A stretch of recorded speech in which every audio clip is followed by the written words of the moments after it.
Olá pessoal, reunidos mais uma vez para mais uma aula de legislação de trânsito. Como vocês vêm percebendo, durante essa nossa caminhada nesse tema, legislação é um tema complexo, é um tema grande, tanto que hoje nós estamos começando a 10ª videoaula do tema de legislação, não é isso? Então espero que vocês estejam estudando, estejam gravando nas suas mentes, fazendo as suas anotações, os seus rascunhos, para que vocês possam ter sucesso nas suas provas de teoria, para conseguir a sua carteira nacional de habilitação. Hoje nós vamos falar de um tema que ele não é difícil, tá? Nós vamos ver que os veículos eles são classificados de 3 maneiras. Tá? Ou seja, existem as classificações dos veículos. Então, mais uma vez, como eu costumo dizer nas aulas, pegue seu livro, procure aí a página onde fala das classificações dos veículos, façam suas anotações, seus rascunhos, para que vocês consigam estudar de uma maneira simplificada. Então, falando da classificação dos veículos, nós temos o seguinte: a tração, a espécie e a categoria. Os veículos são classificados destas 3 formas: tração, espécie e categoria. Cada uma dessas classificações, ela possui as suas características. Por exemplo, nós vamos abordar aqui primeiro a tração. O que vem a ser a tração? Bom, a tração é o modo de impulsão do veículo. É aquela força, que é necessária para que o veículo se movimente. É a força de tração. Então, a tração é isso, é o modo que vai movimentar o veículo. É a força para movimentar o veículo, para impulsionar ele ao movimento. Em se tratando dos automóveis ou dos veículos de 2 ou 3 rodas, caminhões, ônibus, carros pequenos, não importa, independente do tamanho, de quantas rodas tiverem. Nós temos dentro da tração a característica automotora, que é o automotor. O que é o automotor? O automotor é todo o veículo, independente do tamanho, do número de rodas, do peso, que a força de impulsão dele, que a força para movimentá-lo, vem de um motor. Todo veículo que funciona através de um motor, seja esse motor a gasolina, a álcool, a diesel, a gás, hoje é uma realidade, existem os veículos movidos a gás, não importa. Então, todo veículo que tem motor, que ele depende do motor para que ele tenha uma força para impulsioná-lo, é chamado de automotor. É uma característica da tração. Tá? Então, a tração é a força utilizada para impulsionar o veículo. No caso, automotor. Todo veículo que funciona através de um motor. Mas dentro da tração não existe só a característica do automotor. Existe a característica do elétrico também. Ou seja, é todo veículo que a força para movimentá-lo, para impulsioná-lo, vem da eletricidade. Ele depende da eletricidade para movimentar. Como, por exemplo, nós temos o metrô, nós temos o bonde, veículos elétricos, eles dependem da energia elétrica, ok? Então é uma característica da tração também, o elétrico, veículos que dependem da energia. Além do automotor e do elétrico, também há uma outra característica da tração, que é o que nós chamamos de propulsão humana. Ou seja, ou algumas pessoas gostam de falar, de dizer veículo de tração humana, mas o nome mais correto é propulsão humana. São os veículos que dependem do ser humano para que esse veículo movimente. Pensa aí na sua cabeça um carrinho de mão, aquele que você usa em obras, né? Para carregar areia, brita, cimento, enfim. Não adianta você vir com a pá e encher o carrinho de areia e você não empurrar o carrinho. Se você não fazer isso, ele vai permanecer parado no mesmo lugar. A areia não vai chegar até onde precisa que ela chegue. Aí o que a pessoa faz? Encheu o carrinho, vai lá, levanta ele, que só tem uma roda, e empurra. E vai levar areia, né, no local onde se está realizando a obra. Então é um veículo de propulsão humana.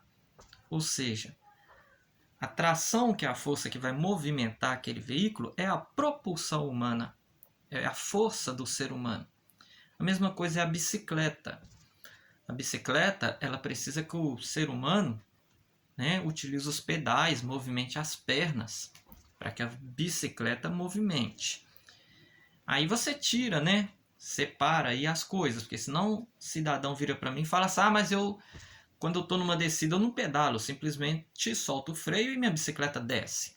Aí é outros 500. Mas tenta subir ou andar uma rua reta com uma bicicleta e não pedale ela para você ver. Vai chegar um momento em que ela vai parar e não vai andar, né? Então é um veículo de propulsão humana, depende da força do homem. A mesma coisa é o carrinho de supermercado. Não adianta você chegar no supermercado, encher o carrinho de compras, se você não ir lá para empurrar ele, aquele carrinho não vai chegar até o caixa para você pagar, efetuar, né, o pagamento das suas compras. Então é também um veículo de propulsão humana. Entendam uma coisa, para o CONTRAN, que é o Conselho Nacional de Trânsito, tá? Para o CONTRAN, se tem rodas é considerado veículo. Então o carrinho de mão é considerado veículo, o carrinho de supermercado é considerado veículo, o carrinho de bebê é considerado veículo, e de propulsão humana, né? Porque os pais é que estão empurrando ali, enfim. Então são veículos de propulsão humana, ok? Cuidado para não confundir isso aí com o que nós vamos ver agora. Agora nós vamos ver que tem os veículos de tração animal. É outra característica aí da tração. Aí agora sim, agora se dá o nome de tração animal. Tenta não confundir, não é de propulsão animal. O veículo de tração animal é aquele veículo que ele vai ter uma força, né, de impulsão para movimentá-lo proveniente de algum animal. Algum animal vai puxar aquele veículo. Por exemplo, carroça. A carroça, ela vai movimentar. Se tiver lá os cavalos, né, ou cavalo para puxá-la. A mesma coisa é a charrete. Precisa do animal para puxá-la. O carro de boi, quem é do interior aí ou já foi, ou talvez só tenha visto pela televisão, mas sabe, tem uma ideia do que é um carro de boi. Precisa dos bois para puxá-lo. Então isso são veículos de tração animal, ok? É muito importante decorar isso. Tem uma força de impulsão? Tem. Mas de onde vem essa força de impulsão? Do animal. Tanto que se também não adianta a carroça estar lá, né? O cavalo está na carroça, o cavalo começa a andar, começa a movimentar a carroça, mas de repente o cavalo para e não sai daquele lugar de jeito nenhum. Não vai movimentar. Por quê? Porque depende do cavalo. Ok? Eu mencionei aí carroça e charrete. O CONTRAN, ele determinou o seguinte, e isso cai em prova de legislação, tá? É muito cobrado em prova de legislação. Eles perguntam se, por exemplo, a carroça é um veículo de passageiro.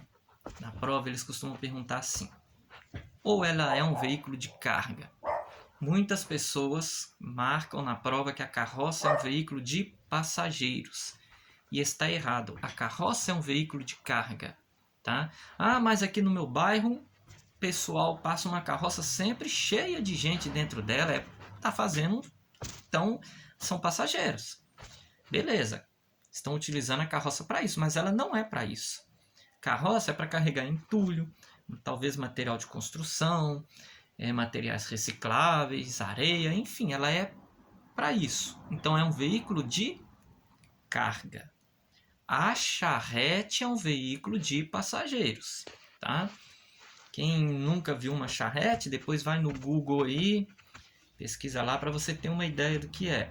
Inclusive a charrete, ela tem uma cobertura para proteger as pessoas do sol e da chuva, coisa que não tem na carroça. Ela tem essa cobertura justamente porque é um veículo para passageiros. Então, carroça de carga e charrete é para passageiros. Mas ambos, né, têm como tração a tração animal. Depende da força do animal para impulsionar aquele veículo.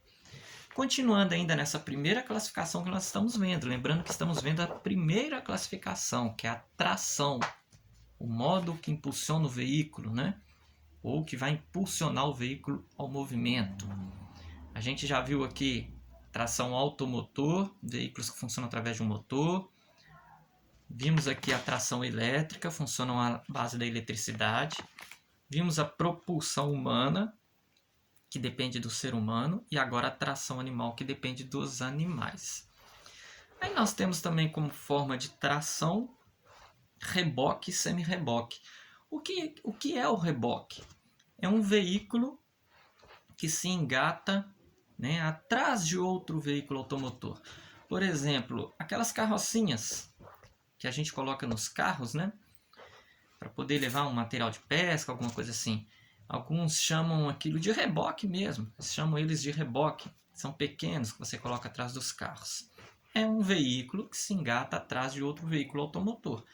Só que aquela carrocinha, ela só vai movimentar quando você arrancar o veículo no qual ela está acoplada, né? E tem também o semi-reboque. Aí o semi-reboque é um veículo que se apoia na sua unidade tratora. Aí já são reboques maiores, grandes. Por exemplo, baús de caminhões grandes, reboques de carretas, de bitrens, né? Enfim. Esses dois aí não são muito cobrados na prova, não. Mas a questão, dentro da classificação de tração, sobre a propulsão humana e a tração animal, principalmente, são muito cobrados na prova, tá? Então é bom ficar esperto com isso aí. Agora nós vamos para a segunda classificação dos veículos, que é quanto à espécie do veículo. Os veículos são classificados de acordo com a sua espécie. Tá? Nós vamos conhecer as espécies aqui. Se tiver seu livro aí, abra na página. Mas o que vem a ser a espécie, né? Bom, a espécie, ela significa a finalidade de utilização daquele veículo ali. Ou seja, para qual utilidade, né, aquele veículo foi criado, ou para o que ele é utilizado. Tá? Isso é a espécie.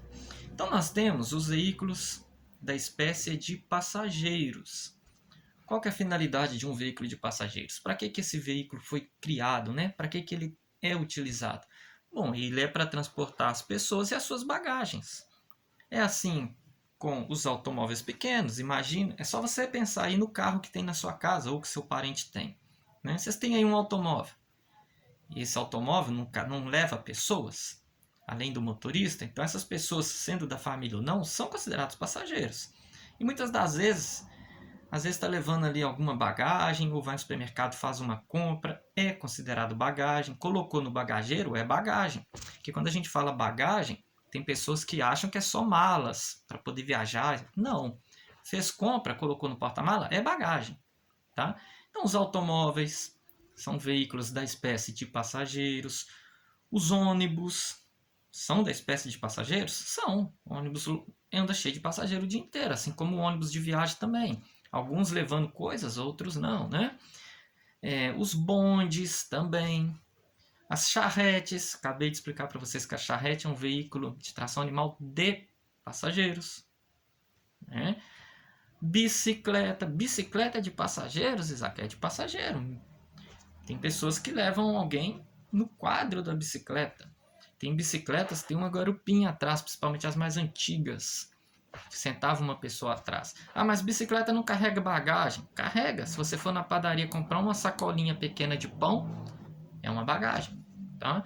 Mesma coisa é as motos, o iFood, por exemplo, quando vai entregar alguma coisa na sua casa, né? É um tipo de bagagem, uma mercadoria. E por aí vai. Então são os veículos de passageiros. A outra espécie que nós vamos falar é da espécie de carga. Entra boa parte desses veículos também no meio. Entra os caminhões, fazem transporte de carga, as caminhonetes fazem transporte de carga. Entra as motocicletas, fazem transporte de carga. Né? Pessoal que vai entregar remédio, iFood, seja o que for. Carro de mão, transporte de carga. A carroça, transporte de carga. É a espécie de carga. Ou seja, o veículo é utilizado para isso, ele foi criado para isso, né? Aí nós temos o veículo misto. Esse é muito cobrado na prova. Vou dar um exemplo rápido e simples de veículo misto. Kombi. Kombi é um veículo misto. Mas o que é um veículo misto? O veículo misto é aquele onde as pessoas e as suas bagagens elas ficam no mesmo compartimento. Ou seja, não tem um porta-malas separado para você colocar bagagem. É assim com ônibus lotação. Quando eu digo ônibus lotação, é porque o ônibus de viagem ele tem um porta-malas, inclusive muito grande, né? O lotação não. Se você pega o ônibus aí do seu bairro e entra dentro dele com uma mala, você vai ter que colocar essa mala perto de você, ou entre as suas pernas, ou no seu colo, porque não tem um bagageiro. Então é um veículo misto. Com a Kombi é a mesma coisa. A Kombi não tem um porta-malas. A Kombi você adentra dentro dela e a bagagem tem que ficar no seu colo ou nos seus pés. Grande parte das vans é assim também, tá? Então são veículos mistos, onde os passageiros e as bagagens eles ficam no mesmo compartimento. Então faz ali um transporte simultâneo de pessoas e carga, bagagem, seja o que for, no mesmo compartimento, ok? De tração é outra espécie. Tração, tem a espécie tração. Aí já são os veículos destinados a puxar ou arrastar equipamentos, como por exemplo, caminhão trator, trator de rodas, trator misto, trator de esteira. Nós não vamos entrar muito nesse assunto, desses veículos de tração, porque não é muito cobrado. Mas quem tiver curiosidade, quiser pesquisar, só ir no Google e pesquisar esses veículos aí para você ver as imagens deles. De competição, também é simples. São os veículos destinados a competições. Por exemplo, carro de corrida, carro de Fórmula 1, né? Ou motocicletas de corrida, carros de rally, são veículos somente para competições, para a prática desse tipo de competições. Veículos especiais. Esse também é importante decorar, cai muito na prova. São os veículos utilizados em caráter especial e eles têm características próprias. Ou seja, veículos utilizados em serviços de emergência, bombeiro, ambulâncias, viaturas de polícia. Eles são utilizados em caráter especial, caráter de emergência, e eles têm suas características próprias. Que características? Tem sirene, por exemplo, luz intermitente e sinal sonoro. Né? Vai ter faixas no veículo, informando ali qual instituição, é bombeiro, é ambulância, enfim. São os veículos considerados especiais, ok? E da categoria, da classificação, de espécie, tem os veículos de coleção. Os veículos de coleção são aqueles veículos com mais de 30 anos que tenham sido mantidas as suas características originais. Ou seja, você ganha uma placa de veículo de coleção. Essa placa faz o valor do seu veículo lá em cima. O veículo valoriza demais. Mas não basta você ter um carro velho, antigo. Você pode ter um carro aí de 1920. Mas se ele não tiver as características originais mantidas, você não consegue essa placa, então ele não vai ser um veículo de coleção. Então, quando precisa trocar alguma coisa nesse veículo, tem que trocar pelo original, tá? Até mesmo por isso que a pessoa que tem esse tipo de veículo, ela tem que ter uma situação financeira muito boa, que muitas das vezes precisa mandar trazer peças até do exterior. Ou às vezes precisa entrar em contato com a montadora para fabricar a peça para ele. De repente é uma peça que nem fabrica mais. Então isso demanda, ó, condições financeiras, tá? Mas é um veículo com mais de 30 anos e as suas características originais têm que ser mantidas. E a última classificação que nós vamos ver é a categoria. A categoria, ela indica a destinação do veículo, ou seja, quem vai utilizar o veículo. Vamos começar pelo veículo de autoescola, que é a categoria aprendizagem, para vocês entenderem melhor. Bom, quem vai utilizar então esse veículo? Quem vai utilizar são as pessoas que vão aprender a dirigir e tirar carteira. Ah, mas o instrutor também utiliza? Utiliza, mas ele é destinado mesmo, né, às pessoas que vão aprender e tirar a sua carteira de habilitação. Então é um veículo de aprendizagem, categoria aprendizagem. Veículos da categoria particular. É o carro que você tem na sua casa, que seu parente tem, né? O carro particular que a pessoa usa para o próprio lazer, ou para sair, para ir no supermercado, alguma coisa assim. Então ele transporta pessoas, né? As pessoas que você quer dar carona, familiares, mercadorias, você vai no supermercado, faz lá suas compras, seja o que for. Os animais, né? De repente tem um gatinho em casa, coloca dentro do carro, cachorrinho, igual muita gente faz. E isso tudo sem remuneração. O que é remuneração? Ou seja, eu não cobro de ninguém para sair com meu parente ou para ir no supermercado fazer compra com alguém que eu estou dando carona e vou trazer a compra para a pessoa. Não, eu não cobro. Não é um Uber, não é um táxi. Tá? É um veículo de uso particular e eu transporto quem eu quiser nele, mas eu não cobro para isso. Por exemplo, automóveis e motos. Né? O veículo de aluguel, esse sim, ele vai efetuar um transporte mediante remuneração, ou seja, vai cobrar. É o táxi, é o Uber, né? É o ônibus, você não anda em ônibus de graça. É o caminhão, porque se você precisa fazer uma mudança, por exemplo, vai cobrar de você, né, um valor para fazer sua mudança. Estão entendendo? Então é de aluguel, o veículo de aluguel sim, cobra uma taxa, cobra, né? Cobra uma passagem, então é remuneração. Tem os oficiais, são os veículos que pertencem à administração pública, ou do seu município, ou do seu estado, ou da federação, do Brasil inteiro, né? E quem vai utilizar esses veículos são as pessoas que pertencem ao alto funcionalismo público. Por exemplo, aqui na cidade nossa é Contagem. Então tem os carros da prefeitura de Contagem, né? Que são os carros da administração pública municipal de Contagem. Quem dirige aqueles carros? Os funcionários públicos da prefeitura de Contagem. Então são as pessoas que pertencem ao alto funcionalismo público, seja municipal, estadual ou federal. E por último, os veículos de representação diplomática. É a última categoria. São os veículos de consulados, né, de organizações internacionais que são creditadas junto ao governo brasileiro. Então essa é a nossa aula de classificação de veículos, tração, categoria e espécie. E aqui eu destaquei para vocês a característica de cada uma dessas classificações. Então nos vemos na próxima aula. Um abraço a todos.